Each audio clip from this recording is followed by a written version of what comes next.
So in this particular video, we have a top view problem of a mass of 4 kilograms that's being pulled by 3 different forces. F1 here in orange is 12 to the left. F2 is a diagonal in the northeast direction of 10 newtons. That is angle at 30 degrees above the x-axis here. And the F3 is directed down the page in the negative y direction. And the magnitude here is 3 newtons, or you can say F3 is negative 3 newtons because it's pointing downward in the y direction. Okay. Part A asks us to find the net force. Part B asks us to find the magnitude of the acceleration. All right, so let's go ahead and do this. As usual, if you've seen the first video, go ahead and label your x and y axis just so it helps you organize your information. All right, so this is a top view. So the box is moving along a two-dimensional plane, and two-dimensional in this case would be x and y. All right, so in order to solve for part A, we need to apply the function net force square is equal to net force in the x direction square plus net force in the y direction square, which is Pythagorean theorem. So the big concept here is to shrink everything down into one arrow in the x direction and shrink everything down into just one arrow in the y direction, and then do Pythagorean theorem because that tells you the movement of the box. The box is only allowed to move in one direction, and you got to be able to figure at the end of the day which is it going to move, left, right, up, down, diagonal, based on your values. Okay. So the first thing I need to do is find F2's components. It has a F2x because this is a diagonal in the northeast direction, so I know that there is an F2x pointing to the right. In order to find F2x pointing to the right, all you have to do is take f of 2 times cosine of 30. This is cosine because f of 2x is the adjacent leg, okay, relative to this angle that's given in the diagram. All right, so if you do 10 cosine of 30, you should get 8.66, and the component is pointing right because the vector itself is pointing right and up. So let's go ahead and knock out F2 while we're at it. F2y is in the positive direction. Therefore, to do F2y, we simply do f of 2 times sine of 30, f of 2 being 10, sine of 30 being a half. 10 times a half is 5 newtons, and this is positive because it's pointing up along the y direction. There is no need to find f1x or f1y because f1 is just pointing in the x direction, so it only has an x component. Likewise with f3, f3 is directly down the page, so there is no x component to be calculated. So f3 is perfectly down the y-axis. So let's go ahead and sum everything up in the x-axis. So if you look at this diagram closely, we only have 2 arrows in the x-axis. The first arrow I notice here is the f1, which is negative 12. So even though the value here says f1 is 12, you need to recognize that f1 is pointing leftward because the vector is drawn leftward. So you notice here to sum up the forces in the x direction, I wrote negative 12 first. It doesn't really matter. As long as you account for everything correctly, the value should be the same in the end. And then I notice here f2x, though, is a positive 8.66 because it's pointing to the right.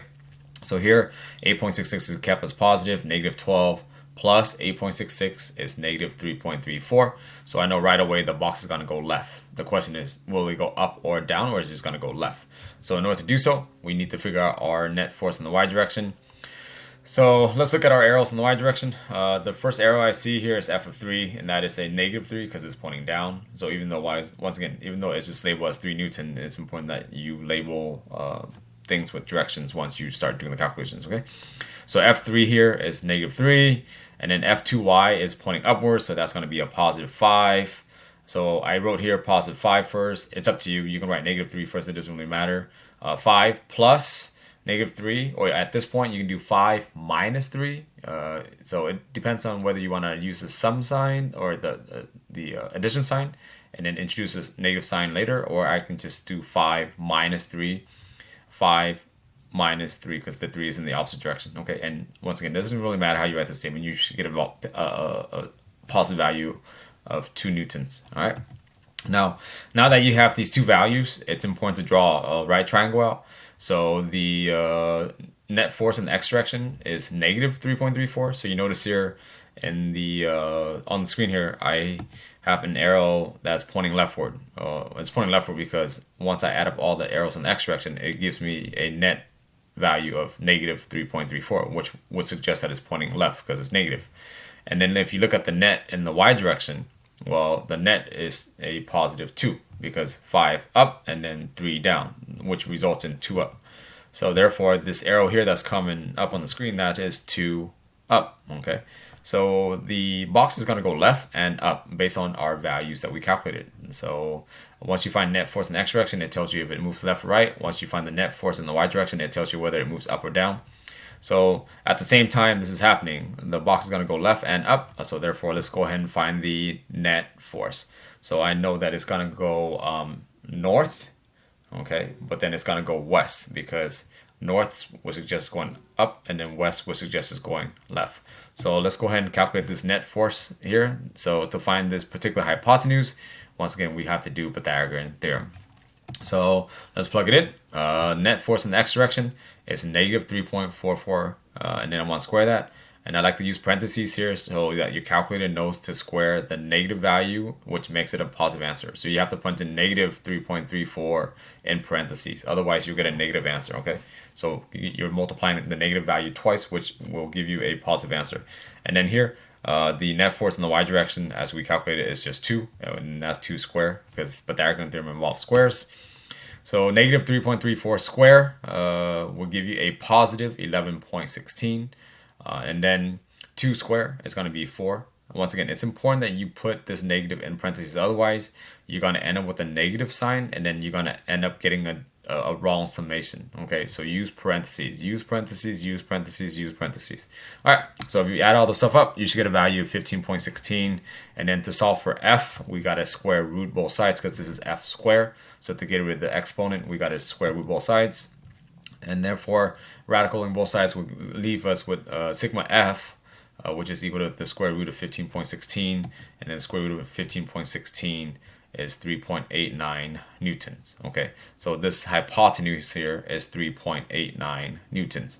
But as you can see, it says find the net force. We need the direction. We need to let someone know the orientation in which the box is going to be moving in. We know that it's going to move northwest, so left and up, okay, or up and left. However, if that's not proper, you have to give the direction. So in order to find theta, and theta here needs to be touching the horizontal axis as an accepted view, all you have to do is apply a tangent. In this case, I just choose tangent, but it's up to you. Once you know all three legs, you know this is 2, you know that this is negative 3.34, and then we just found sigma f is 3.89. You can do cosine, sine, or tangent. I just like tangent. Okay, I'm going to do tangent of theta is net force in the y direction over net force in the x direction. Therefore, to solve for theta, I'll do inverse tan of net force in the y over net force in the x direction. But as you can see here, we calculated these values already. Net force in the y direction is a 2, where my cursor is going back and forth. And then net force in the x direction is a negative 3.34. So I'm just going to plug in values here. However, you notice here in the net force for y, I put a 2.